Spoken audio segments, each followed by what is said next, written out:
I promised energy solutions, and we have a plan calling for 50% of our electricity generated by renewable resources. And we can now insist that those who hold the leases to develop our conventional resources, that they do so now on Alaska's terms. So now finally, after decades of just talk, finally we're seeing oil and gas drilling up there at Point Thompson. And I promised that we would get a natural gas pipeline underway, and we did. Since I was a little kid growing up here, I remember the discussions, especially the political discussions, just talking about and hoping for and dreaming of commercializing our clean, abundant, needed natural gas. Our Gas Line Inducement Act, AGIA, that was the game changer. And this is thanks to our outstanding gas line team. And the legislature adopting this law 58-1. They know AGIA is the vehicle to drive this monumental energy project and bring everyone to the table. This bipartisan victory, it came from Alaskans working together with free market, private sector principles. And now we are on the road to the largest private sector energy project in the history of America. It is for Alaska's future, it is for America's energy independence, and it will make us a more peaceful, prosperous, and secure nation. What I promised, we accomplished. We, meaning state staff, amazing commissioners, great staff members assisting them, and conscientious Alaskans outside the bureaucracy. Tom Van Flyne and Meg Stapleton and Kristen Cole, so many others, many volunteers who just stepped up to the challenge as good Alaskans. But nothing could have succeeded without my right-hand man, Chris Perry. She is the sharpest, boldest, hardest working partner. Chris is my right-hand man, and much success is due to Chris.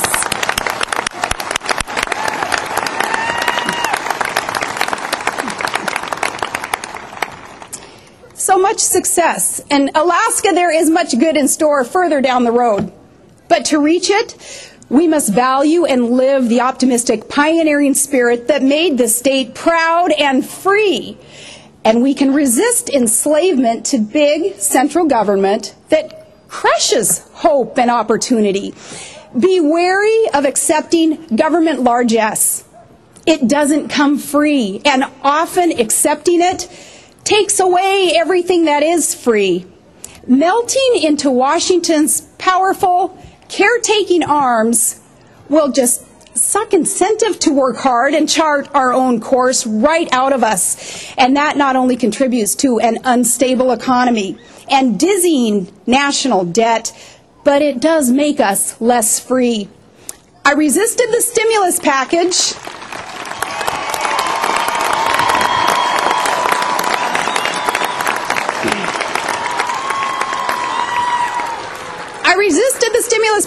And we have championed earmark reform, slashing earmark requests by 85% to break the cycle of dependency on a stifling, unsustainable federal agenda. And other states should follow this for their and for America's stability. We don't have to feel that we must beg an allowance from Washington, except to beg the allowance to be self-determined.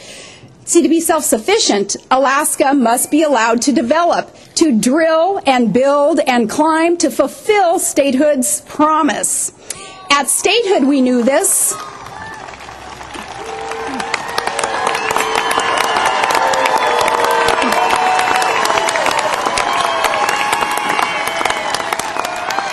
At statehood, we knew this, that we are responsible for ourselves and our families and our future. And 50 years later, please, let's not start believing that government is the answer. It can't make you happy or healthy or wealthy or wise. What can? It is the wisdom of the people and our families and our small businesses and industrious individuals. And it is God's grace helping those who help themselves. And then this allows that very generous, voluntary hand up that we're known for enthusiastically providing those who need it. Alaskans will remember that years ago, remember we sported the old bumper sticker that said, Alaska, we don't give a darn how they do it outside. Do you remember that? I remember that, and remember, it was because we would be different. We'd roll up our sleeves, and we would diligently sow and reap. And we can still do this, to carve wealth out of the wilderness and make our living on the water with strong hands and innovative minds, now with smarter technology. It is what our first people and our parents did. It worked because they worked. We must be prudent and persistent and press for the people's right to responsibly develop God-given resources for the maximum benefit of the people.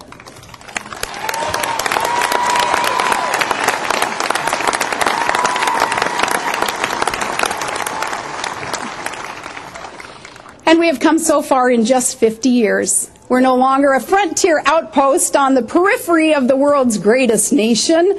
Now, as a contributor and a securer of America, we can attain our destiny in the promise of our motto, North to the Future. See, the pressing issue of our time? It's energy independence, because there is an inherent link between energy and security and energy and prosperity. Alaska will lead with energy. We will prove you can be both pro-development and pro-environment, because no one loves their clean air and their land and their wildlife and their water more than an Alaskan. We will protect it.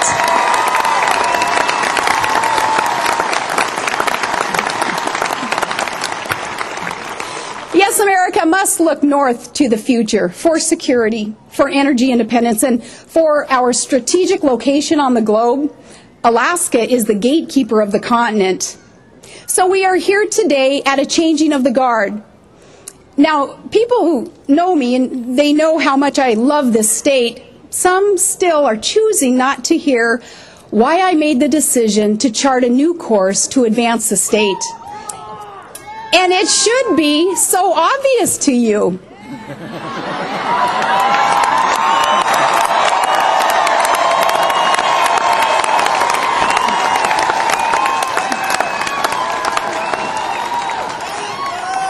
It is because I love Alaska this much, sir, that I feel that it is my duty to avoid the unproductive, typical, politics as usual, lame duck session in one's last year in office. How does that benefit you?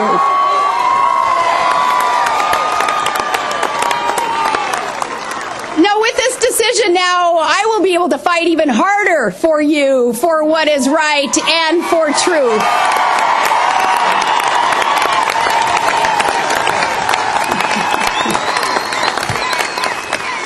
And I have never felt that you need a title to do that. So as we all move forward together, let's vow to keep championing Alaska, to advocate responsible development and smaller government and freedom. And when I took the oath to serve you, I promised, remember I promised, to steadfastly and doggedly guard the interests of this great state, like that grizzly guards her cubs, as a mother naturally guards her own. And I will keep that vow wherever the road may lead. Todd and I, and Track, Bristol, Tripp, Willow, Piper, Trigg, I think I got them all. We will forever be so grateful for the honor of our lifetime to have served you. Our whole big, diverse, full, and fun family, we all thank you. And I am very, very blessed to have had their support all along, for Todd's support. I am thankful, too. I have been blessed to have been raised in this last frontier. Thank you for our home, Mom and Dad, because in Alaska it is not an easy living, but it is a good living. And here it is impossible to lose your way. Wherever the road may lead you, we have that steadying great North Star to guide us home. So let's all enjoy the ride. And I thank you, Alaska. God bless Alaska, and God bless America.